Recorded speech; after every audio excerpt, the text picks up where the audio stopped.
It was 14 years ago today that Umaga passed away, Jey Uso's uncle. And commentary would make sure we knew right at the start of the match that Jey Uso dedicated this World Heavyweight Championship opportunity to Umaga. Well, the match was absolutely incredible. Jey and Seth both delivered. There was loud CM Punk chants at Seth Rollins at times, but there was a great combination of a buckle bomb into a spear by Jey Uso. Honestly, so many near falls.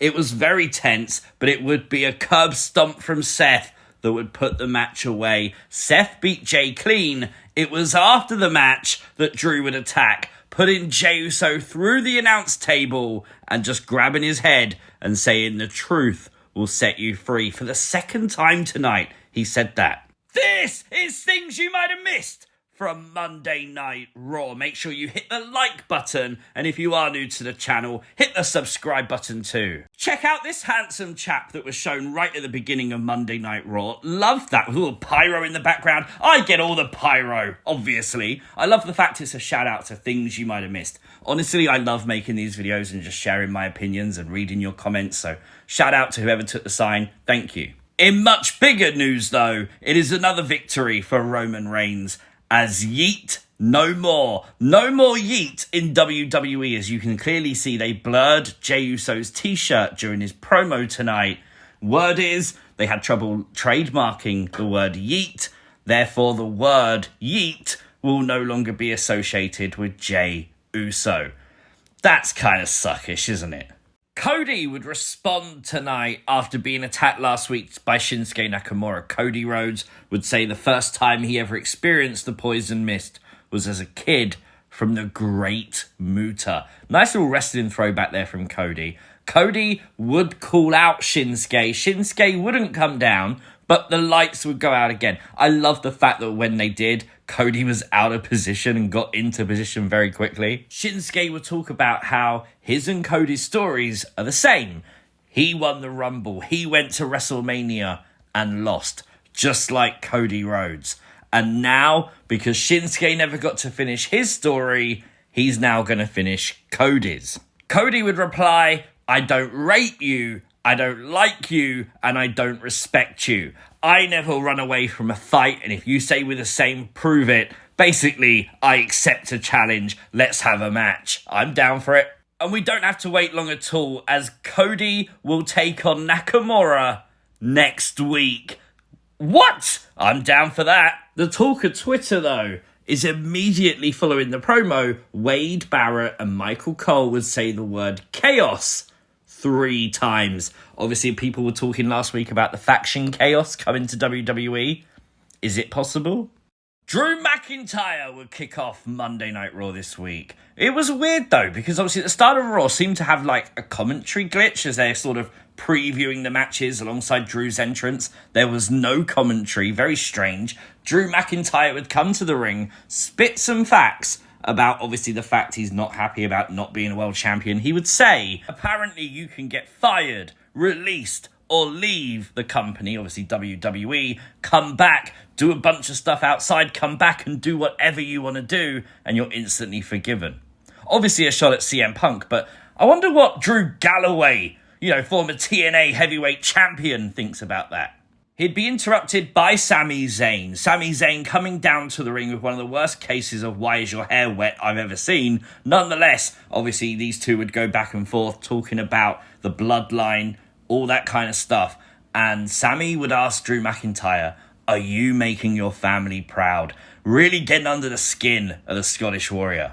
Well, the two would go straight into their match, and it would be an injury angle towards the end of it. Sami injuring his leg. Drew McIntyre would pick up the win. After the match, it wasn't over there, as Drew would attack Sami backstage, and the Scottish psychopath came out, stomping on that ankle of Sami. Sami obviously now hurt. Both Sami and Kevin Owens injured in pretty much the same week. That's suckish, man. We'd see Shayna Baszler preparing for a match with Nia Jax. In the background again, Nikki Cross still doing Nikki Cross things. Becky Lynch claims she's got a receipt for Nia Jax following the punch heard around the world that broke Becky's nose, which Michael Cole said was on the day that Becky Lynch was born. So that's a wrestling news headline, isn't it? Nia Jax punches Becky Lynch on the day she's born. There seemed to be a really awkward moment in the match where Nia Jax would receive a German suplex from Shayna Baszlers, and Nia seemingly landed directly on the face of Shayna. Now, Shayna continued the match. She seemed perfectly fine, but obviously that didn't look great, and I hope Shayna really is okay. Nia would pick up the win tonight, and of course that would bring Becky Lynch out. Becky would come to the ring, Nia would leave. Do you think they're setting this up for the Royal Rumble, potentially? CM Punk will return to Friday Night Smackdown this week, obviously as part of tribute to the troops. The way commentary was talking tonight, it does seem like CM Punk will be brand locked. They was talking about the fact he's a free agent and where will he end up, SmackDown or Raw. Here's the question, where do you want to see Punk, Raw or SmackDown? Let me know in the comments down below. If there was any doubt it was a work between Seth Rollins and CM Punk, well, tonight they played into it on the show as Adam Pearce would pre-warn Seth Rollins that next week he plans to bring CM Punk to Raw and sign CM Punk. Seth would basically say that CM Punk will do CM Punk things. Nonetheless, it is official, CM Punk on Raw next week. It was 2 out of 3 falls tonight between Imperium and DIY. Imperium would pick up the first fall with Ludwig Kaiser grabbing the tights. It would then be Johnny Gargano getting the second fall for DIY, and DIY eventually doing the meet in the middle to come up with the third fall. Genuinely, this match was a lot of fun.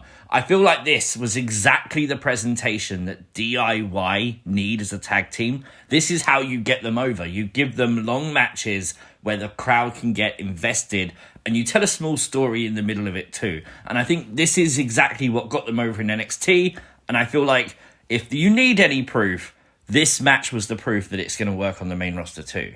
Hey, look! Is that the Fiend in the front row? Pretty cool. Caden Carter and Katana Chance defeated Tegan Nox and Natalya. Looks like they're next in line for a women's tag team title match. We then got New Day being squat pressed by the Creed brothers. Oh my god, they're strong. Next, we had all the tag teams sort of hyping up the Creed brothers after their win last week. Then we found out Maxine Dupree can squat Akira Tozawa. Oh my god, why did Tozawa seemingly enjoy this too much? The Creeds would then come out later on and face JD McDonough and poor Dirty Dom. Oh my god, how long was he up in that vertical suplex for? Julius Creed held that man up for ages. It was a perfectly placed Brutus bomb that would win the match for the Creed brothers. Makes a ton of sense for them to defeat JD and Dom, obviously, from the Judgment Day, when we know they're going to face Finn and Damien from the Judgment Day for the Undisputed Tag Team Championships. Love the push the Creeds are currently getting. After the match, you see Damian Priest talking to JD McDonough and Mother Teresa, Dirty Dom. And then in the background, you can see Gunther there, seemingly punishing Ludwig Kaiser following the loss to DIY. That's interesting. Really fun show. Love what they're doing with the Drew McIntyre storyline. For me tonight, solid 8 out of 10. Let me know your thoughts in the comment section down below. If you are new to the channel, hit the subscribe button, turn on notifications. Don't ever miss another upload. Like the video, share the video, and I'll catch you as always next time. Peace!